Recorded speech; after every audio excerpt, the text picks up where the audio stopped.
what is SaaS? What does that mean? This diagram here is a really good explanation.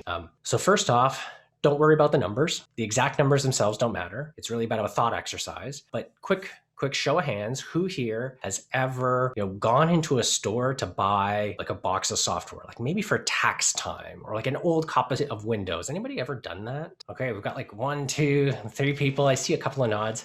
It's a sign of the times that most people haven't. Separate, quick show of hands here. Who's signing up to like Netflix or Disney or something?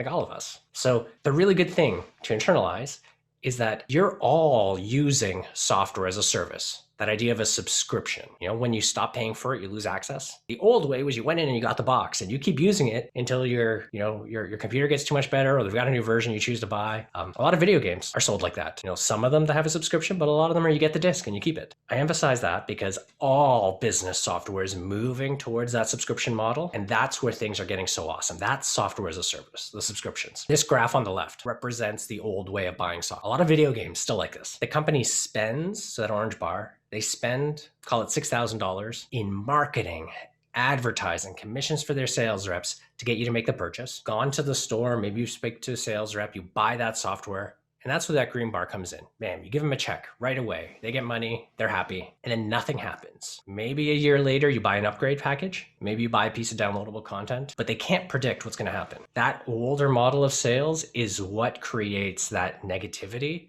Annie, you referred to it, like that idea of like a salesperson. Are they trying to push something? Are they trying to convince you to buy something you don't need?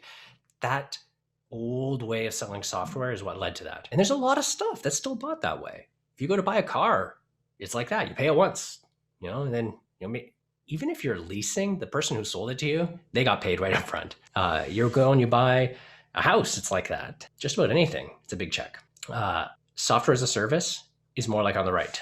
They spend the same amount, the $6,000, because they still got to pay a sales rep, pay marketing, all of that, but they get paid monthly. And what that means is if the customer leaves, they stop getting paid. So the key nugget, the key thing that we really emphasize and why we like this space so much is as a sales rep, it's very liberating. You're now no longer measured on just, did the person buy? Did the company buy? You're measured on, did they stick around? Were they a good fit? So Annie, I liked your question there. How do we respect that idea of the individual? When do we choose to kind of push or not? As a sales rep in a tech company, your job is no longer go and chase everybody and convince them to give you a check. It's talk to a lot of people. Find people who have a need you solve very well, and then show them that you solve it. You don't want to force them, because if you force them, they're just going to leave. If you can imagine this graph here, if you spent all that money to acquire a customer, and then after 1 month, 1 or 2, they leave, that's not good for you or the company. So your employers care a lot about customers who fit your solution very well, whose pain is a good match, and who want to stick around.